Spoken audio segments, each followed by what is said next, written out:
Assalaamu calaykum daawadayaal. Maanta waxaa idiin soo gudbinayaa sheeko loogu magac daray gabadhii qurux badneed iyo maseer. Fadlan intaana sheekada u gudagalin channelka subscribe saaro gabadhirkan furo si ay wax kasto aan soo gudbino ay kugu soo dhacaan. Sheekadeeni maanta horta waxaa jiray amiiradaas oo dhashay gabar ay ugu magac daday barafkii cadda. Waxa caqabad noqotay inay dhimatay amiiradii. wax yar kadib markii ay dhimatay gabadha hooyadeed, boqorka arintaas aad ayuu uga walwalay inay gabadhiisa hooyo la'aan karto. Sanado kadib, boqorkii wuxuu guursaday xaaskiisa cusub. Xaaskiisa cusub waxay ahayd mid qurux badan oo kibir badan oo haddana isla weyn oo naxariis daran. boqoradu waxay jecleed inay boqorka u maamusho si rabtay, waxayna haysatay muraayad muujisa. muraayadaas ayay la hadli jirtay. maalin maalmaha ka mid ah ayay ku tiri muraayadeedii ee adduunka ugu qurux badan. muraayadii ayaa tiri, wax ma jira wax ka qurux badan adiga ayaa ugu qurux badan. boqoradii farxad darteed ayay la wareeyay. gabadh yareed ayaa soo weynaatay oo noqotay gabar aad u qurux badan, walibana ka qurux badan amiiradii ayaa la yaabtay gabadhan quruxdeeda oo ku tiri muraayadii mucjisada ahayd, muraayadeedii yaa way qofka ugu qurux badan. muraayadii ayaa ugu jawaabtay, wax ka qurux badan ma jiraan, laakiin waxa ka qurux badan amiirada barafka cad. amiiradii ayaa tiri, allah, waa inaan arintan xal u helaa. amiiradii ayaa u tagtay waardiyihii oo ku tiri, waardiye, gabadhan qasriga ka fogee oo qaynta u kaxee oo ku soo dil. shaqaalihii ayaa yiri, amarkaaga jira. gabadhii intuu u qaaday ayuu geeyay kaynta. nafsadiisa way sii weyday inuu dilo oo uu sii daayay. wuxuu ku yiri, orod meeshan ka foko. way tagtay amiiradii oo xayawaan dur jooga ayuu inta uu qalay oo wadnihii kala soo baxay si uu u caddeeyo inuu gabadhii soo dilay.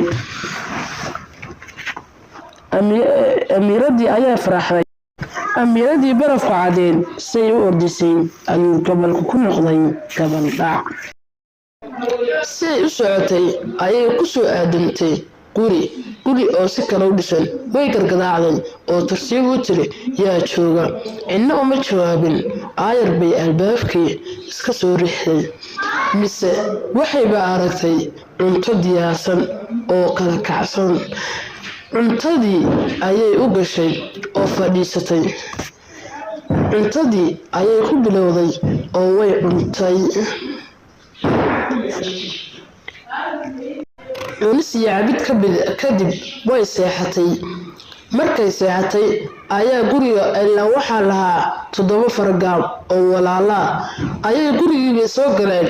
mise waxayba arkeen cuntadii oo lagu raftay.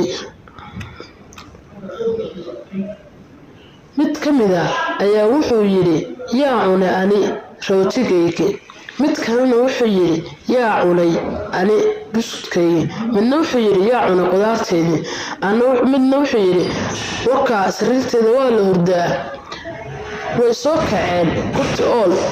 markaasaa midka weyn wuxuu yiri, aamusa, gabadhu waa gabadh qurux badan. amiiradii ayaa indhaha kala qaaday. mise waxaa aragtay 7 fargaab oo ku tiri, yaa tihiin? ninka ayaa yiri, anagu waxaan nahay dadka guriga iska leh ee adigu yaa tahay. waxay uga sheekaystay qisadii soo madhay iyo waxay xaggan ka soo dhuuntay. markaasay ku tiri, anigu intaas ayaan ka soo dhuuntay. nimanka ayaa yiri, dhib ma leh, iska joog oo guriga noo hagaaji. markaa maqannahay carada sii kala aruur.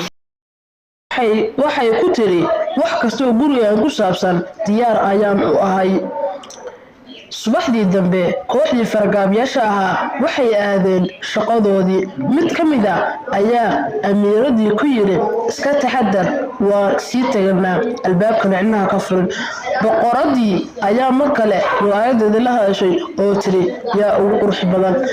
muraayadii ayaa tiri, waad qurux badan tahay laakiin kun jeer waxa ka qurux badan amiirada barafka cadeed boqoradii ayaa tiri allah wuu khiyaamay ninkii aan u dirsaday gabadha inuu dilo waa inaan dila waxay isku soo ekeysiisay si nooc kale oo aan loo fahmin waxay gacanta ku soo qaadatay tufaax sumaysan oo u tagtay gabadhii daaqadeedii oo ku tiri hoo tufaaxan waa tufaax macaan gabadhii ayaa ku tiri maya ani dadka aan aqoon waxba kama qaato amiiradii ayaa tiri ma waxa u qabtay inuu tufaax sumaysan yahay wakaas ana cunay way cuntay soo iima jeedid ayaa tiri amba waa cunay hoo cun amiiradii ayaa tiri haye keen way qaadatay oo dhinacii sumaysnaa ayay cuntay amiiradii isla markiiba dhulkii ayay ku dhacday